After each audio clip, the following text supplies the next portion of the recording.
Bismillah. Assalamualaikum warahmatullahi wabarakatuh.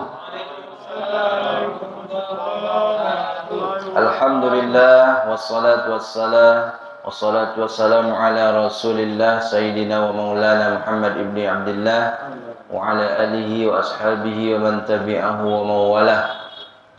Rabbi israh li sadri wa yassir li amri wahlul 'uqdatam min lisani yafqahu qawli. Amma ba'du.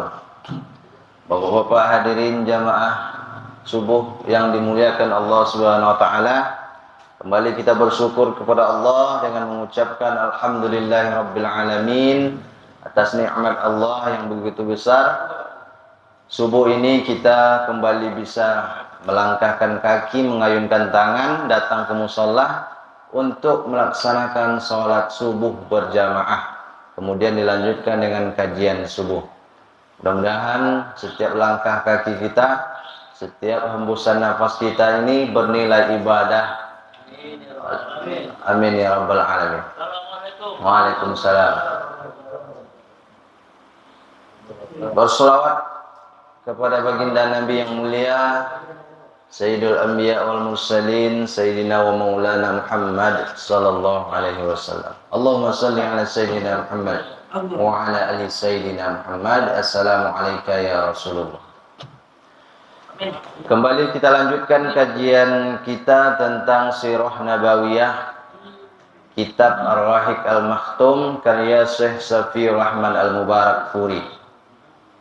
Kemarin sudah sampai hijrah Nabi ke kota Madinah. Nabi dan kaum muhajirin sudah sampai di kota Madinah. Nah, itu yang terakhir kemarin.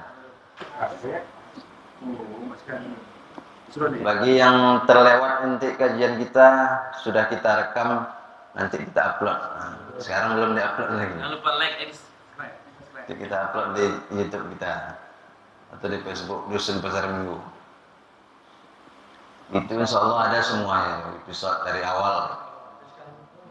Ini sudah yang ke-11 kalau tidak salah. Bagian yang ke-11 sudah sampai di Madinah. Jadi setelah Nabi sampai di kota Madinah, hal yang pertama kali dilakukan oleh Nabi adalah membangun Masjid Nabawi. Di tempat onta Nabi itu berhenti ketika pas tiba itu. Disitulah dibangun Masjid Nabawi. Tanahnya itu punya 2 orang anak yatim dulu. Tanah tempat dibangun masjid itu dibeli oleh Nabi sama mereka. Lalu dibangunlah Masjid Nabawi. Dan Nabi pun ikut dalam bekerja membangun masjid itu, ikut Nabi. Mengangkat batunya, menyusun batunya, Nabi ikut langsung. Bukan Nabi itu cuma diam-diam duduk macam mandor. Nabi ikut langsung turun. Sama ketika menggali parit waktu perang Khandaq, Nabi pun ikut menggali parit. Pokok Nabi itu nggak pernah ada macam bos, tak pernah. Terbalik tak, kalau enggak gitu apa yang anutnya gitu. Kalau sahabat, apa kata sahabat? Kalau kita duduk-duduk saja sementara Rasulullah bekerja, sungguh itu adalah perbuatan orang-orang sesat, kata sahabat. Jadi sahabat semua pun ikut bekerja membangun. Jadi Masjid Nabawi ini luasnya itu 100 hasta kali 100 hasta. Bukan 10 hektar. 1 hasta itu setengah meter, 60 cm sekitar itu. Berarti 50 kali 50 meter. 100 hasta, ya kan? Berarti 50 kali 50 persegi bentuknya awalnya itu. Empat. Dulu ya, itu coba. Pintunya ada 3. Di sini 1, di sini 1, di sini 1.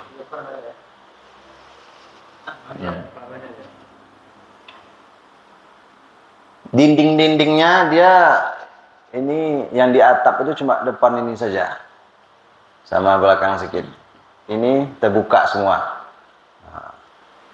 Tinggi dindingnya itu 3,5 meter naiknya, 3,5 meter. Dan dindingnya itu terbuat dari batu bata, diplaster pakai tanah liat, melengketkannya. Hah? Oh, enggak, bukan sekarang. Sekarang yang kita lihat itu keramik semua. Gila. Lantainya pasir sama batu-batu sedikit. Nah, makanya ada hadis, siapa yang main-main batu ketika khutbah itu sama dengan lago. Karena lantai masjid itu pasir saja, ada batu-batu. Nah, itu dia, makanya ada hadis. Lalu ada lagi ketika Nabi sujud pernah berbekas lumpur di kening Nabi. Karena malamnya hujan. Nah, bukan macam ini lantainya, bukan pakai karpet. Langsung pasir. Dan pernah juga ada orang Arab Badui masuk ke sana, kencing dia dalam masjid itu. Ada sahabat entah Umar udah mau dipancungnya kepalanya. Sabar Umar, sabar kata Nabi. Siram saja, siram, suruh Nabi siram. Nah, karena lantainya itu pasir. Itu. Dan kalau malam tak ada pakai lampu, tak ada penerangannya.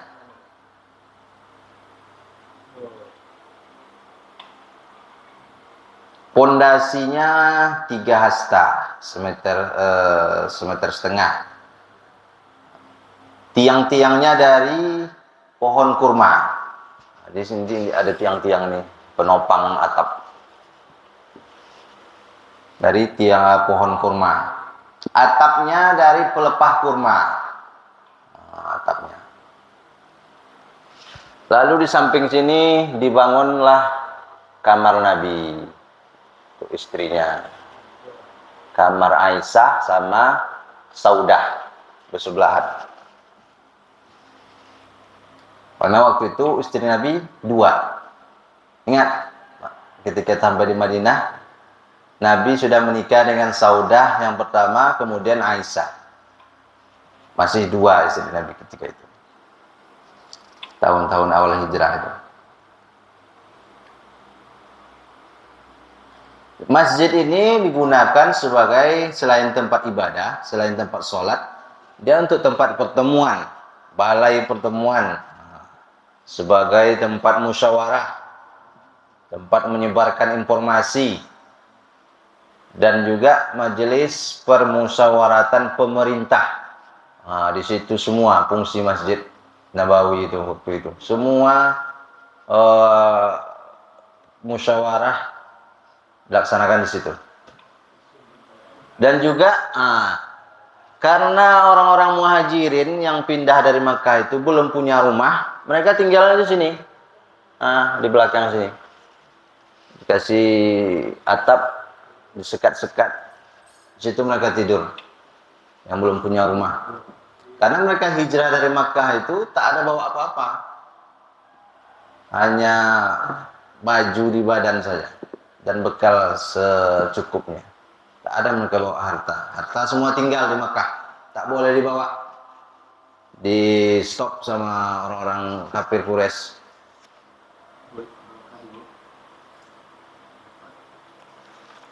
Tuh, jadi masjid sebagai tempat selain tempat ibadah juga sebagai tempat pertemuan, tempat tinggal pun boleh.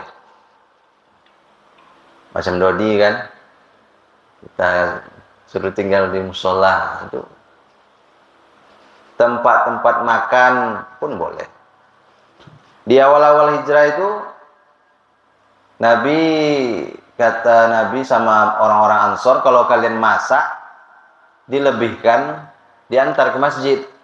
Kalau kalian panen anggur, panen kurma, dibawa agak setangkai 2 tangkai, digantungkan itu di tiang-tiang masjid itu. Jadi siapa yang mau makan, makan.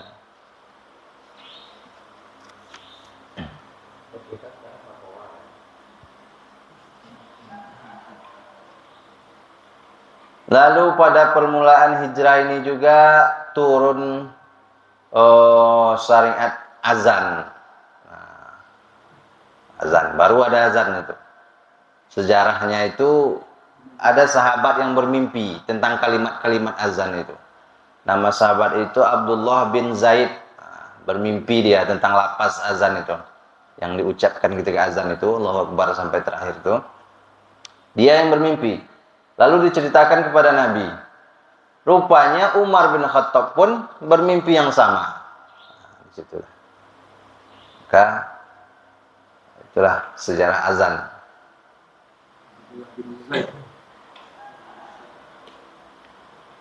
Lalu setelah masjid selesai, hal yang dilakukan oleh Nabi lagi mempersaudarakan kaum muhajirin dan ansor. Kaum muhajirin yang dari Mekah dipersaudarakan dengan yang di Madinah, kaum ansor. Satu orang, satu saudara. Misalnya Dodi dipersaudarakan dengan Buyai. Dan hubungan saudara ini memang macam saudara. Bisa dia saling mewarisi. Kalau meninggal yang satu, dapat waris yang satu lagi. Sudah sama dengan saudara sedarah. Begitu kuat persaudaraannya. Jumlahnya 90 orang. 45 dari muhajirin, 45 dari ansor. Dipersaudarakan oleh Nabi. Ini saking kuatnya persaudaraan mereka antara Abdurrahman bin Auf, muhajirin, dipersaudarakan dengan Sa'ad bin Rabi', orang ansor di Madinah. Kata Sa'ad bin Rabi' sama Abdurrahman bin Auf, aku adalah orang yang paling kaya di kalangan ansor ini. Aku akan bagi hartaku jadi 2, sebagian untukmu, sebagian untukku. Aku juga punya istri 2, katanya. Silakan kau pilih mana yang kau suka, nanti aku ceraikan. Nanti setelah habis masa iddahnya, silakan kau nikahi. Begitu. Sahabat ansor ini. Tapi kata Abdurrahman bin Auf, cukup tunjukkan padaku di mana pasar, kata Abdurrahman bin Auf.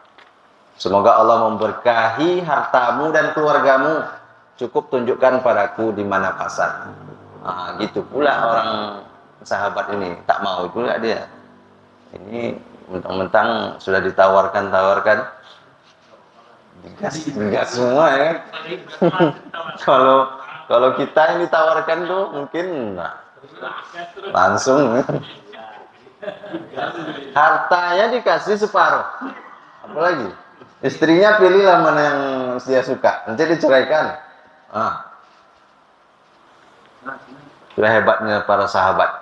Tapi yang satu lagi pun tidak mau pula memanfaatkan itu. Abdurrahman bin Auf ini, dialah sahabat yang paling kaya nanti. Ketika dia tiba di Madinah itu, tak punya harta apa-apa ya. Tapi nanti dialah sahabat yang paling kaya. Terkenal dia nih, Abdurrahman bin Auf. Dia malah saking kayanya dia, tidak mau lagi dia hartanya itu, tidak mau lagi bertambah. Takut dia punya banyak harta. Suatu hari berpikir dia, bagaimana cara supaya harta ini habis. Maka dibelinya lah. Terjadi waktu itu kurma-kurma itu pada busuk semua. Kurma-kurma panen orang itu banyak yang rusak, banyak yang busuk. Dibelinya lah dengan harga yang sama, harga bagus, tapi kurmanya tak bagus. Dibelinya semua.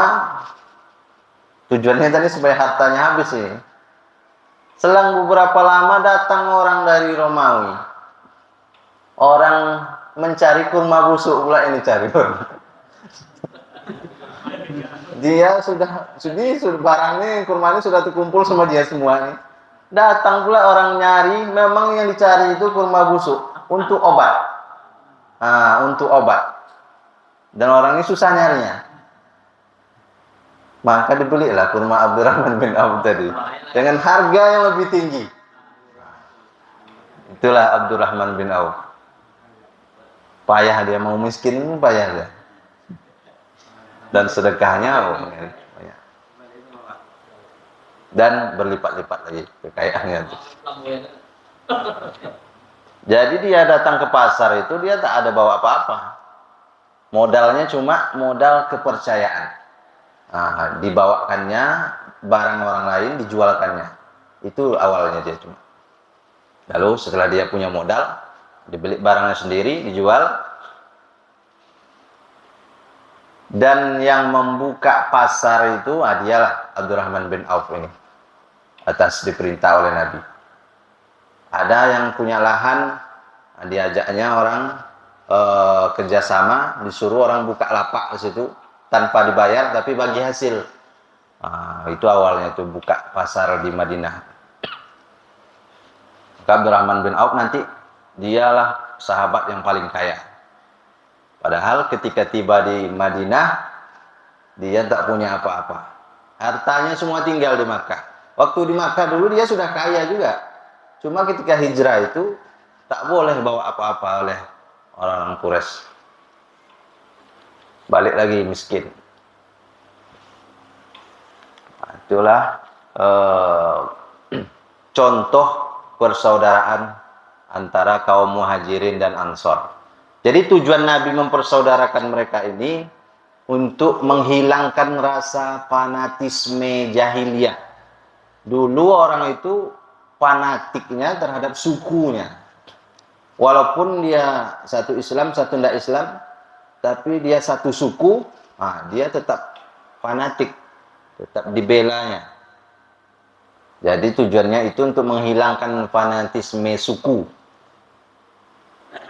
Tidak lagi memandang orang berdasarkan nasab, warna kulit, dan daerah asalnya. Itu tujuannya. Jadi semua melebur jadi satu atas dasar Islam. Beriman kepada Allah.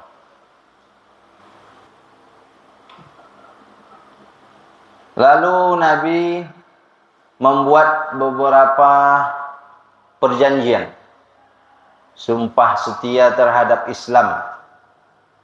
Isinya yang pertama,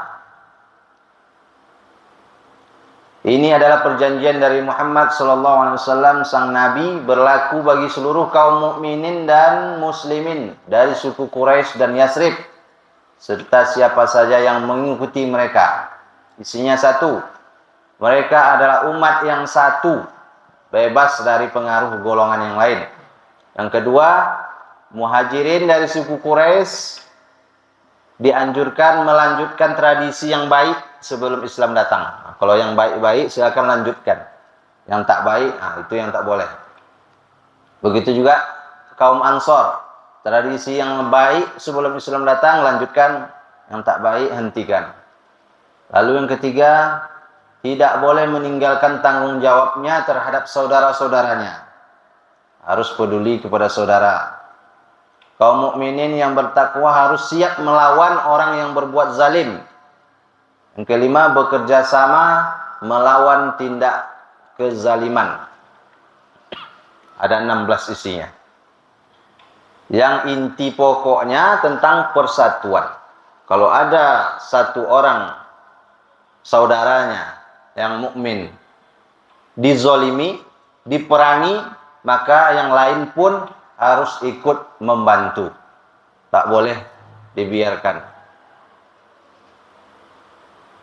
Orang Yahudi, mereka yang tinggal di Madinah tidak boleh dizalimi selama mereka tidak menzolimi. Intinya tentang perdamaian. Siapa saja yang membunuh orang mukmin dengan sengaja, maka ia harus diganjar dengan yang setimpal, kecuali jika wali korban memaafkannya. Hukum kisos, nyawa dibalas nyawa.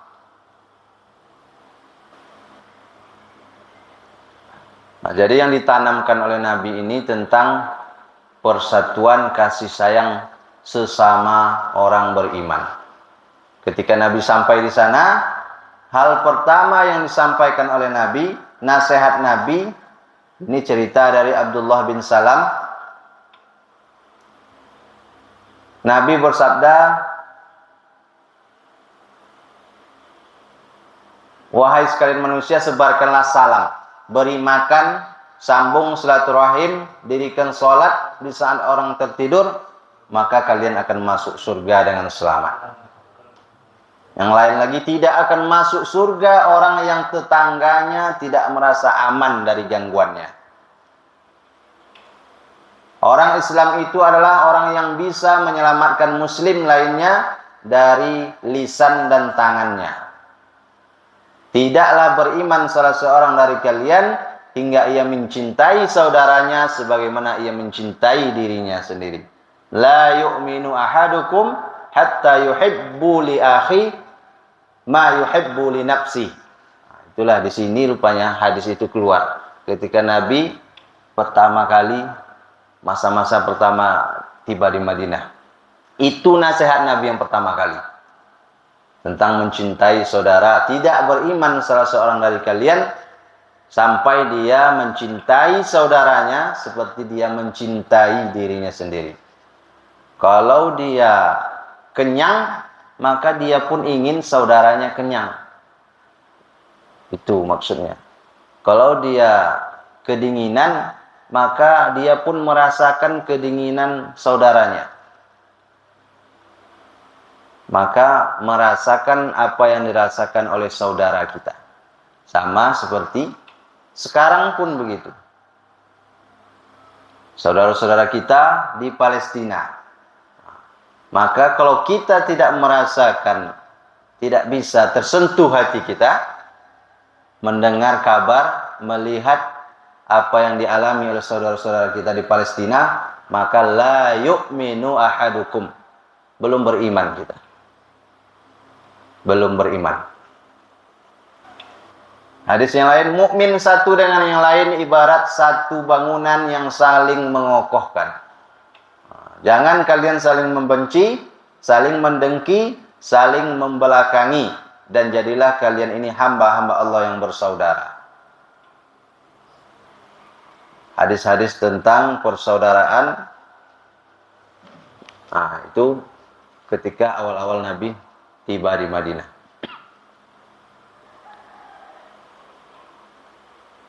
Ada juga hadis, jagalah diri kalian dari api neraka meski hanya dengan sedekah separuh kurma. Ini kemarin kayaknya di Ustaz Somad ya kan? Yang Rabu kemarin ada hadis ini kalau tidak salah. Jagalah diri kalian meski dengan setengah kurma yang dibagi. Tentang keutamaan bersedekah. Tidak halal bagi seorang muslim untuk mendiamkan saudaranya lebih dari 3 hari. Nah, di sini juga hadisnya. Ketika itu juga.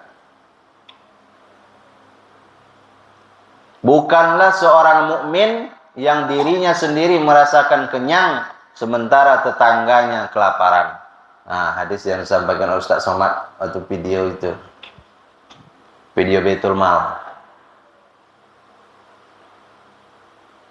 Sedekah itu bisa menghapus kesalahan sebagaimana air memadamkan api. Tentang keutamaan-keutamaan sedekah, keutamaan bersaudara, bertetangga. Intinya tentang bagaimana kehidupan sosial di antara sahabat-sahabat itu. Kaum Ansor, kaum Muhajirin. Maka itulah Nabi membentuk pola pikir mereka dulu. Yang dibangun oleh Nabi itu rasa kasih sayang rasa persatuan dulu. Itu yang pertama kali. Karena memang itu yang paling penting. Tanpa persatuan tak mungkin bagaimana menjalankan kehidupan bermasyarakat nanti. Lalu terhadap orang-orang Yahudi juga dibuatkan perjanjian oleh Nabi. Isinya, orang-orang Yahudi adalah satu umat dengan orang-orang mukmin. Bagi orang-orang Yahudi agama mereka, dan bagi umat Islam agama mereka. Agamanya tetap masing-masing, tapi dia satu kesatuan, warga, istilahnya masyarakat Madinah. Orang Yahudi wajib menanggung nafkah mereka sendiri, orang Muslim menanggung nafkah mereka sendiri. Satu sama lain saling tolong-menolong. Kalau yang satu diserang, maka yang lain pun ikut membantu. Kalau ada pihak yang lain ingin menyerang kota Madinah, maka orang mukmin dan orang Yahudi sama-sama ikut berperang melawan mereka. Itu isi perjanjiannya. Jadi ketika Nabi tiba di Madinah itu bukan langsung diperangi orang-orang Yahudi ini. Bukan ketika Islam datang mereka langsung diusir. Enggak. Diajak berdamai dulu. Oh, habis baterai. Diajak berdamai dulu. Mungkin baterai yang dalam. Mic wireless juga. Diajak dulu berdamai, dibuatkan perjanjiannya.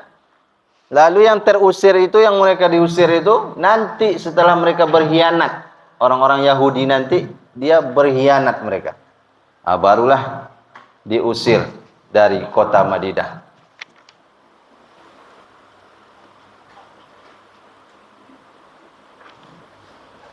Maka orang-orang yang masih musyrik di Madinah, orang-orang Yahudi, orang-orang Islam, hidupnya damai, bersatu. Itulah yang dikenal dengan piagam Madinah. Sama halnya dengan kita Indonesia gitu juga.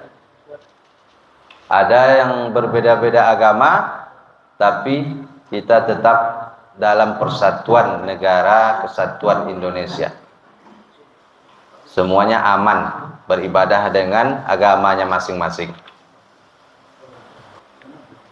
Lalu ternyata orang-orang Quraisy di Makkah, mereka tak senang mendengar kabar bahwa orang-orang Islam di Madinah ternyata mendapat sambutan yang luar biasa dari orang-orang Madinah. Mendengar kabar itu tak senang mereka. Jadi dicari-cari lagi cara bagaimana mengganggu, bagaimana ingin supaya orang-orang Islam di Madinah itu terusir. Masih ingat kemarin ada yang namanya Abdullah bin Ubay bin Salul. Abdullah bin Ubay bin Salul. Dia yang rencananya diangkat menjadi pemimpin di Madinah, tapi tak jadi gara-gara Nabi datang. Abdullah bin Ubay.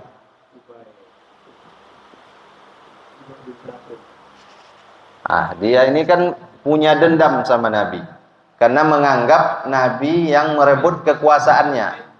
Sebelum Nabi datang ke Madinah, dialah yang ingin diangkat menjadi pemimpin di Madinah.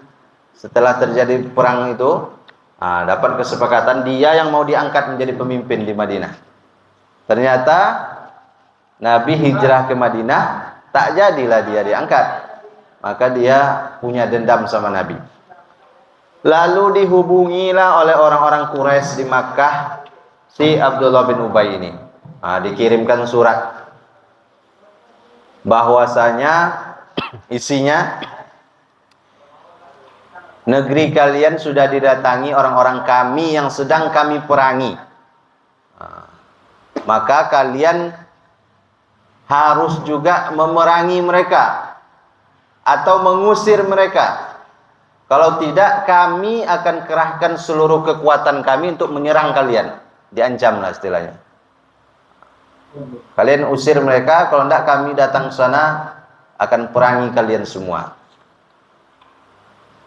Setelah dapat surat ini, Abdullah bin Ubay ini dikumpulkannya kawan-kawannya yang masih musyrik, ingin melaksanakan apa yang diperintahkan oleh orang Quraisy. Tapi sudah lebih dahulu sampai kabar sama Nabi, tahu Nabi tentang hal ini. Maka didatangi oleh Nabi rombongan Abdullah bin Ubay ini. Nah, kata Nabi, kalian ini sudah ingin ditipu oleh orang-orang Quraisy. Kalian ini tinggalnya di sini, di Madinah. Kalau ternyata nanti orang-orang Quraisy itu tidak datang membantu kalian, nanti kalian sendiri yang susah, kata Nabi. Karena kalian tinggal di sini. Jangan sampai kalian tertipu daya oleh mereka. Dan kalian akan menerima ganjaran yang berakibatnya kalian akan diperangi. Istilahnya disadarkan oleh Nabi. Nanti kalian menyesal.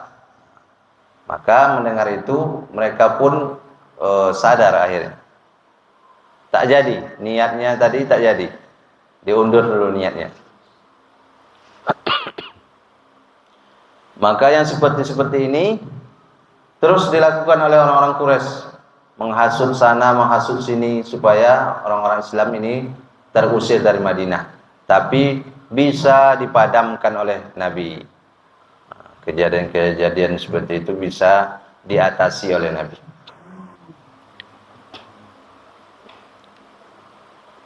Dan sejak hijrah itu orang-orang dari Madinah tak boleh lagi datang ke Makkah oleh orang-orang Quraisy untuk umroh, untuk haji. Tak boleh lagi. Kalau datang dibunuh mereka. Pernah ada yang datang Sa'ad bin Mu'az. Untungnya Sa'ad bin Mu'az ini dia nginap di rumah Umayyah bin Khalaf. Masih termasuk petinggi Quraisy. Ketika dia tawaf di Ka'bah, nampak oleh Abu Jahal. Kata Abu Jahal, untung kau masih berkawan sama Umayyah bin Khalaf. Kalau enggak, langsung aku bunuh kau. Begitu gambarannya. Tak boleh lagi orang-orang Madinah datang ke Makkah untuk umroh dan haji. Bahaya. Maka di awal-awal hijrah ini turunlah surat tentang izin untuk berperang. Selama ini belum ada ayat surat tentang izin untuk berperang. Ini baru turun. Surat Al-Hajj. Uzina lilladzina yuqataluna bi annahum zulimu wa innallaha ala nasrihim laqadir. Telah diizinkan berperang bagi orang-orang yang diperangi karena sesungguhnya mereka telah dianiaya dan sungguh Allah Maha Kuasa menolong mereka itu. Itulah ayat izin untuk berperang. Jadi kalau kita diperangi, kita boleh memerangi balik, melawan. Seperti yang dilakukan oleh rakyat Palestina, Hamas.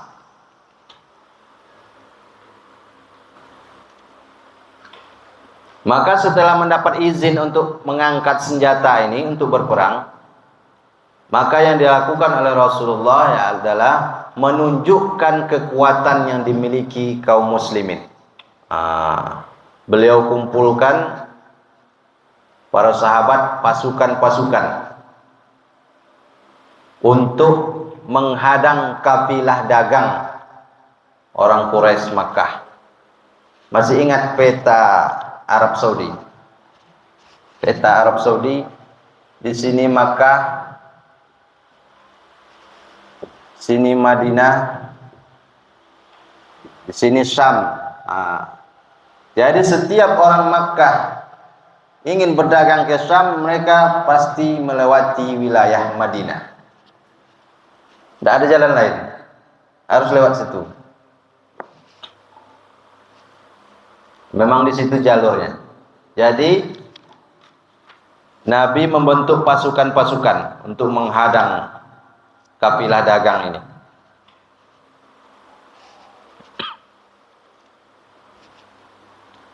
Tujuannya untuk menampakkan, menunjukkan kekuatan orang Muslim. Orang Muslim ini bukan lemah. Kita ini juga punya kekuatan.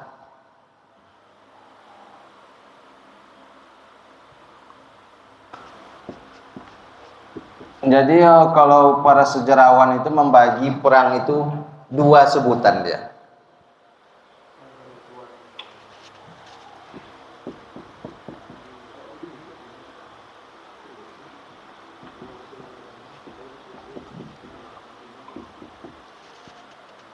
Satu disebut Sariyah, satu disebut Ghazwah.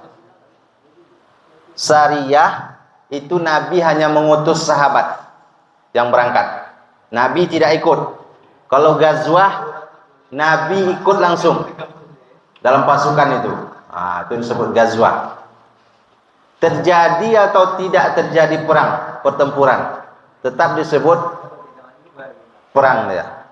Karena ketika sudah asal berangkat pasukan itu tetap disebut perang, walaupun terjadi atau tidak terjadi pertempuran. Maka yang pertama Sariyah Saiful Bahar namanya. Bulan Ramadan tahun 1 Hijriah. Ramadan.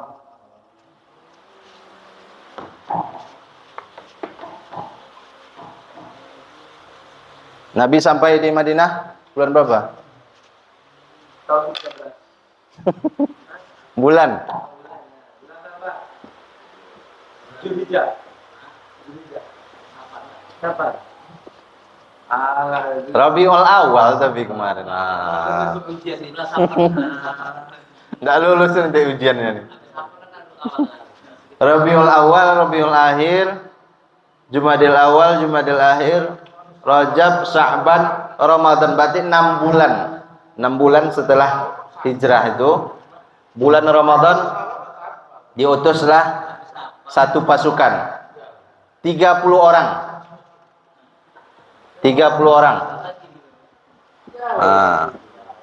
Satu pasukan itu 30 orang. Dipimpin oleh Hamzah bin Abdul Muthalib. Tujuannya untuk menghadang kafilah dagang yang berjumlah 300 orang. Di situ juga ada Abu Jahal di dalamnya. 30 orang dari kaum muslim ya? Ya. Dia pasukan kecil-kecil aja. Tapi tidak terjadi pertempuran di sana.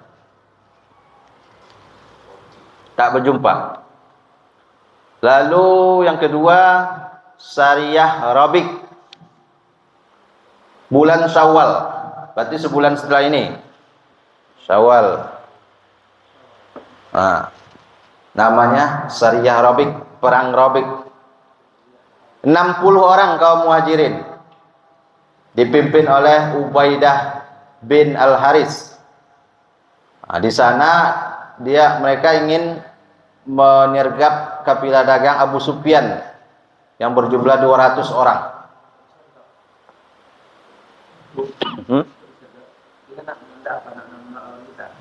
Siapa? Karena yang mereka ini kan sudah merampas harta orang-orang. Mereka sudah mengusir dari kampung, semua harta orang mukmin diambil. Maka mau diambil balik.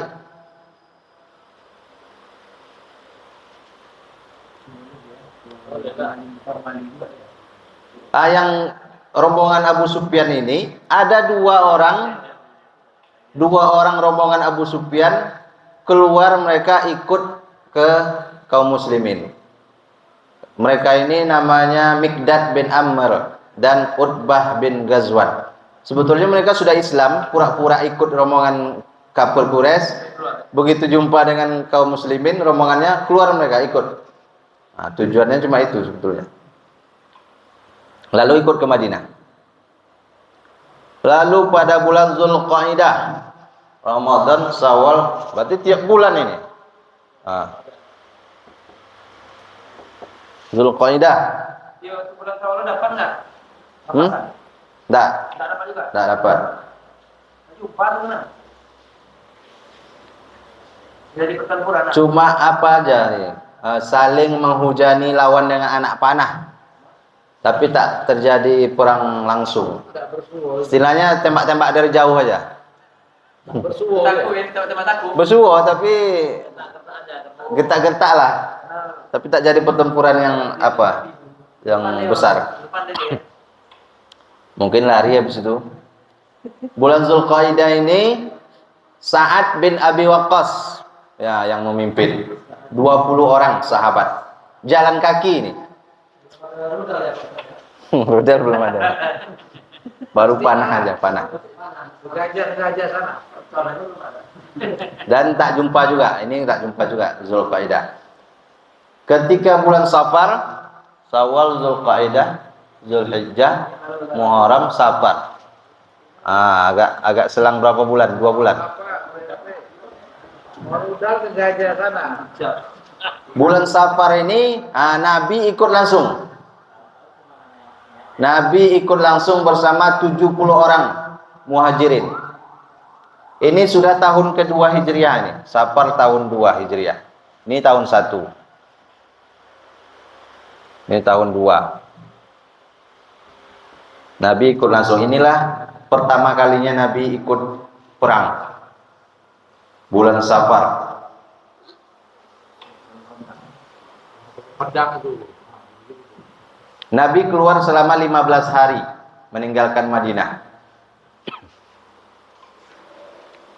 Itulah perang pertama kali yang diikutkan Nabi. Dan ketika Nabi keluar ini, Nabi mengadakan perjanjian dengan suku-suku yang tinggal di jalur perdagangan itu. Ada kampung-kampung yang ada di situ, Nabi bikin perjanjian bahwa tidak boleh saling serang. Kalau yang satu diserang, maka yang lain pun ikut membantu. Istilahnya diajak kawan. Karena nanti takutnya ketika Nabi berperang dengan orang Quraisy, ikut pula mereka membantu orang itu. Nah, itu makanya diamankan dulu. Dibuat perjanjian dulu, saling menjaga. Lalu di bulan Rabiul Awal, Safar, Rabiul Awal, habis itu kan? Ya Pak Salson? Rabiul Awal. Bulan berikutnya.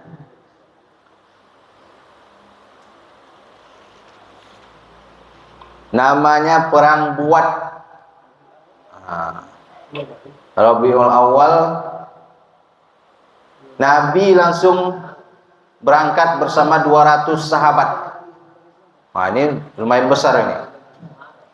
200 sahabat. Ingin menghadang kafilah dagang Quraisy yang membawa 2.500 unta beserta muatannya. Tapi tidak berjumpa juga. Tak jumpa juga. Karena di sana belum ada HP, jadi begitu sampai sana rupanya orang udah lewat 2 hari kemarin. Oh, 2 hari yang lewat, rombongan itu udah lewat di sini. Tidak jumpa. Karena cuma lewat aja menghadang ketika lewat.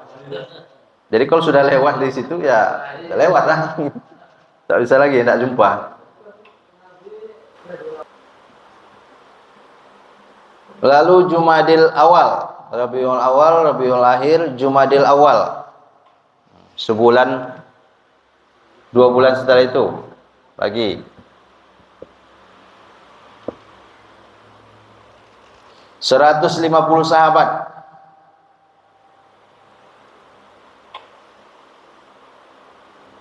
Tapi tetap juga belum terjadi pertempuran.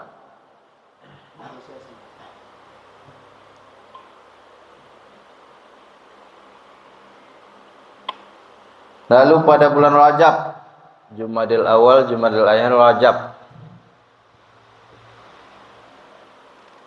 Rajab ini Nabi tak ikut ini. Cuma mengutus Abdullah bin Jahsi.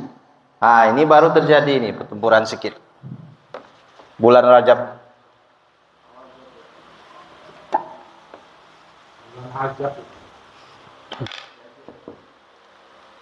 Nama pemimpinnya Abdullah bin Jahsy.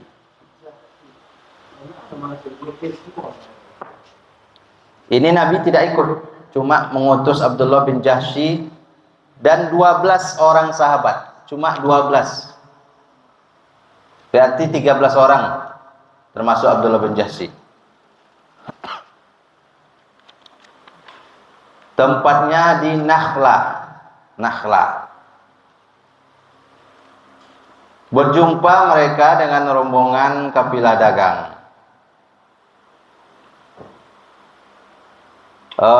Rombongan Amru bin al-Hadrami dan Utsman dan Al-Hakam. Rombongan ini membawa barang-barang dagang semacam kismis, kurma, tapi mereka ini masih galau karena bulan Rajab itu bulan haram berperang, termasuk bulan haram berperang. Jadi mereka bermusyawarah. Kata Abdullah bin Jahsy, hari ini masih terhitung akhir bulan Rajab, salah satu bulan haram untuk berperang. Tapi kalau kita biarkan mereka sampai malam, besok mereka sudah masuk ke tanah haram. Juga sama, tak boleh juga berperang. Nah, jadi bagaimana kira-kira katanya sama sahabatnya lain? Maka diambil juga keputusan tetap diserang. Nah, tetap mereka serang dan bisa mereka menawan 2 orang, Utsman dan Al-Hakam. 1 orang terbunuh. Amru bin al-Hadrami tadi terbunuh, 2 ditawan dan beserta barang dagangannya dibawa ke Madinah. Tapi sesampainya di Madinah ternyata Nabi tidak sependapat dengan mereka. Kata Nabi, aku tidak memerintahkan kalian untuk berperang pada bulan haram. Dan Nabi tidak menerima harta rampasan dan tawanan itu. Maka karena kejadian ini oleh orang-orang Quraisy Makkah, semakin mereka menyebarkan kabar bahwa orang-orang Islam ini sudah melanggar, menodai bulan haram karena melakukan penyerangan di bulan haram. Sampai juga ke Madinah, orang-orang musyrik di Madinah dihembuskan terus, dikompori terus, disebarkan terus berita ini. Ya, di grup-grup WA, grup Facebook. Lalu turunlah ayat Al-Baqarah 217. Artinya, mereka bertanya kepadamu tentang berperang pada bulan haram. Katakanlah, berperang dalam bulan itu adalah dosa besar, tetapi menghalangi manusia dari jalan Allah, kafir kepada Allah, menghalangi masuk Masjidil Haram dan mengusir penduduknya dari sekitarnya lebih besar dosanya di sisi Allah, dan berbuat fitnah lebih besar dosanya daripada membunuh. Artinya dosa orang-orang musyrik ini lebih besar dari dosa yang dibuat oleh Abdullah bin Jahsy tadi. Di sini Allah menurunkan ayat membela orang-orang muslim, orang-orang beriman. Dosa yang dibuat oleh orang musyrik itu lebih besar karena mereka tinggal di tanah haram Makkah, sementara mereka membunuh, menyiksa orang-orang Islam ketika di Makkah itu. Apa tidak lebih besar? Ini di bulan haram, sedangkan dia di tempat haram yang tidak boleh terjadi situ pertumpahan darah. Lebih besar dosa yang dibuat oleh mereka. Tapi akhirnya Nabi melepaskan juga 2 tawanan tadi. Dan yang meninggal tadi dibayarkan oleh Nabi diyatnya. Untuk yang meninggal yang 1 tadi. Begitu perang dalam Islam. Bukan main bunuh semua. Yang sudah mati pun dibayarkan lagi diyatnya, dendanya. Jadi karena kejadian ini, maka mulailah takut orang-orang musyrik Makkah. Baru sadar mereka, oh rupanya memang bahaya. Yang tadi itu karena belum terjadi apa-apa, tak ada yang tak berjumpa, tak terjadi pertempuran. Setelah kejadian ini di bulan Rajab ini baru mereka tersadar bahwa jalur perdagangan ke Syam itu ternyata sekarang sudah tidak aman. Sudah bahaya kata mereka. Tapi tetap juga mereka bukannya mau berdamai dengan orang Islam, justru ingin semakin menghancurkan Islam, ingin membumi hanguskan kaum muslimin yang ada di Madinah. Bukannya mereka ingin berdamai.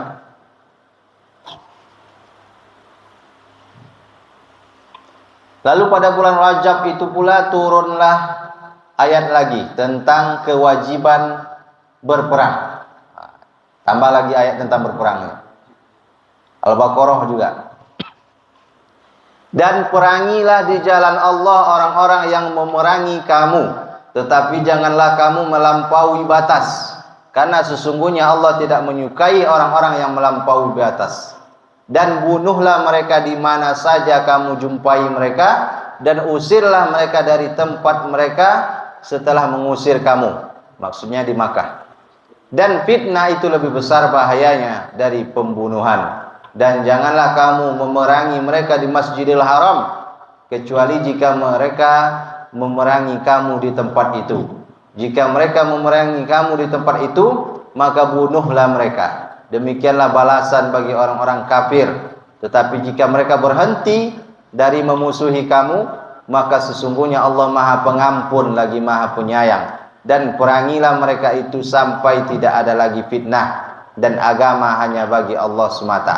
Jika mereka berhenti dari memusuhi kamu, maka tidak ada permusuhan lagi kecuali terhadap orang-orang yang zalim. Jelaskan ayatnya. Kalau mereka berhenti dari memusuhi kamu, maka berhenti juga memerangi mereka. Itu ayat tentang jihad, berperang. Jadi yang diperangi itu orang yang memerangi kita, orang yang memusuhi kita.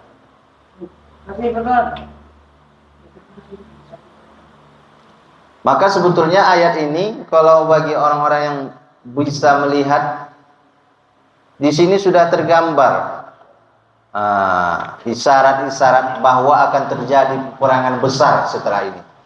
Itulah dia nanti perang Badar.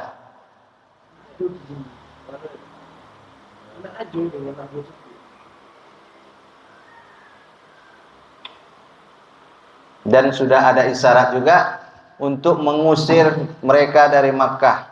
Berarti nanti Makkah itu bisa dikuasai oleh orang-orang Islam. Kabar gembira sebetulnya tentang kemenangan yang akan diraih oleh orang-orang Islam.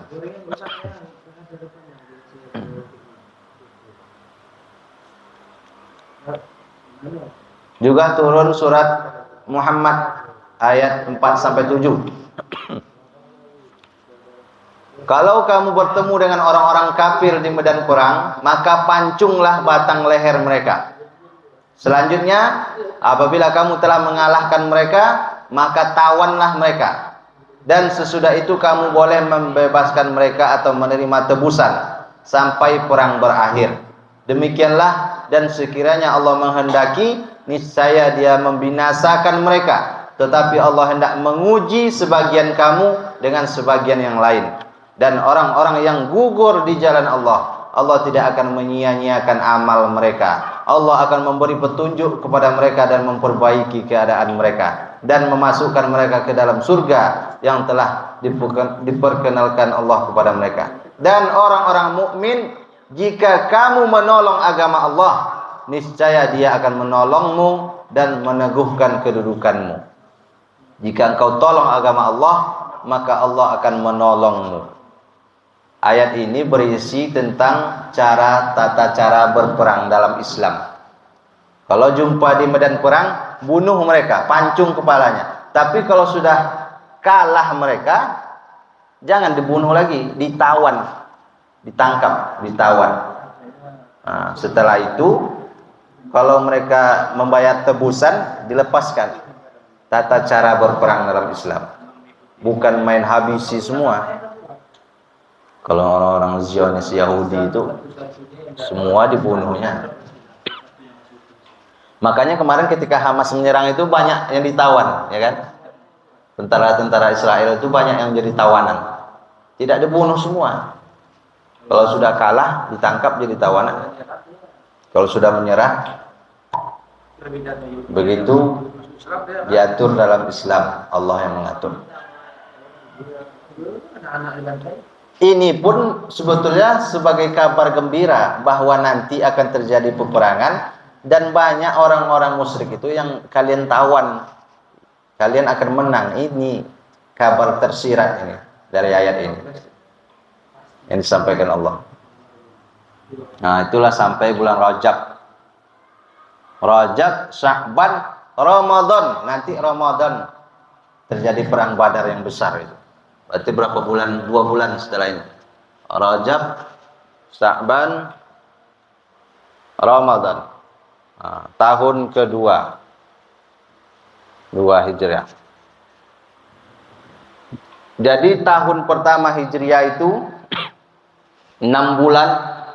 Nah, itu sudah mulai Nabi mengirimkan pasukan-pasukan untuk mengintai, melihat jalur perdagangan kaum Quraisy. Nanti bulan Ramadan lah terjadinya perang Badar yang besar. Itu untuk minggu depan, perang Badar. Dan pada bulan Sya'ban tahun 2 Hijriah ini turunlah perintah untuk memindahkan arah kiblat. Selama ini kiblat itu ke Palestina. Palestina itu kiblat pertama umat Islam, Masjidil Aqsa. Makanya kita harus ikut peduli dengan Masjidil Aqsa Palestina. Karena itulah kiblat pertama umat Islam. Berapa lama itu berarti? Bulan Sya'ban.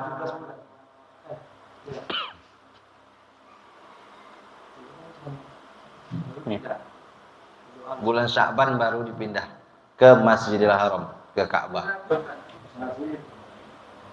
Nah, jadi pindahnya Ka'bah, pindahnya kiblat ini pun menjadi isyarat. Kenapa pula kiblat dipindahkan ke tempat musuh? Waktu itu kan Mekah dikuasai orang musyrik. Nah, jadi ini isyarat bahwa nanti kiblat itu akan dikuasai oleh orang muslim, orang beriman. Kiblat akan dikuasai oleh kaum muslimin. Nah, sampai situlah dulu. Besok kita lanjutkan lagi minggu depan. Ada yang mau tanya anak kan?